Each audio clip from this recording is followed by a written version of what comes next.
زه ستاسو سره دوه څلور شعرونه شریکوم چې د غزل شعرونه دوه درې شعرونه بیا یو غزل وایم دانش صاحب چې ستاسو توجه به غواړم زویا چې د بې لوظۍ هغه په ځان باندې پیمانه ګړی د بې لوظۍ هغه په ځان باندې پیمانه ګړی په هغه وخت باندې ولاړه ده روانه ګړی د بې لوظۍ هغه په ځان باندې پیمانه ګړی په هغه وخت باندې ولاړه ده روانه ګړی او په هر چکر کې هر سړي له وخت متول کوي په هر چکر کې هر سړي له وخت متول کوي په هر چکر کې په یو وخت سمیږي ورانه ګړی په هر چکر کې هر سړي له وخت متول کوي په هر چکر کې په یو وخت سمیږي ورانه ګړی او بل شعر دی چې د انتظار د اضطراب د زړه درزا په وار وه د انتظار د اضطراب د زړه درزا په وار وه خو په کتو کتو مې کړله پریشانه ګړی د انتظار د اضطراب د زړه درزا په وار وه خو په کتو کتو مې کړله پریشانه ګړی او دا غزل دی چې څه بې وفا ده ورته پاتې شومه شپې راته وې صادق صاحب څه بې وفا ده ورته پاتې شومه شپې راته وې څه بې مقصده بې معنی شوم شوګیرې راته وې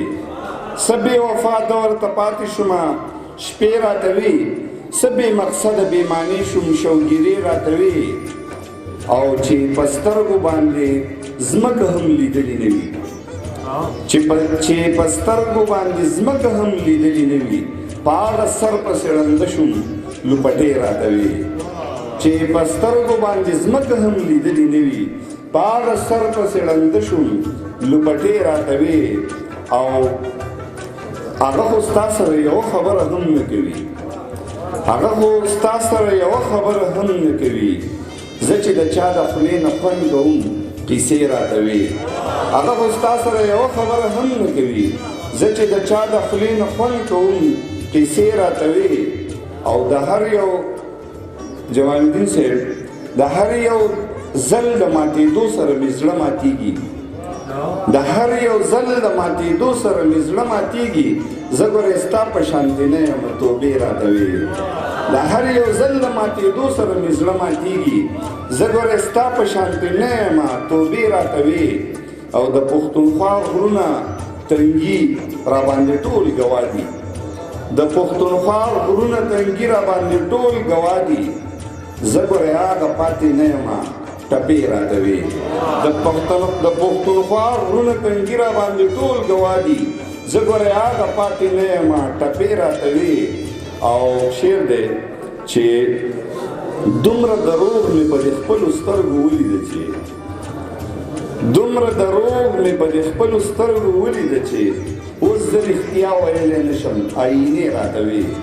دومره دروغ مې په دې خپلو سترګو ولیده چې اوس زه رښتیا ویلی نه شم آیینې راته وې او د پتنګانو د راتلو په تمه ژوند تېروې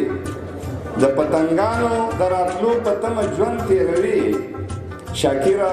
ته لیونی شوی ډیوې راته وې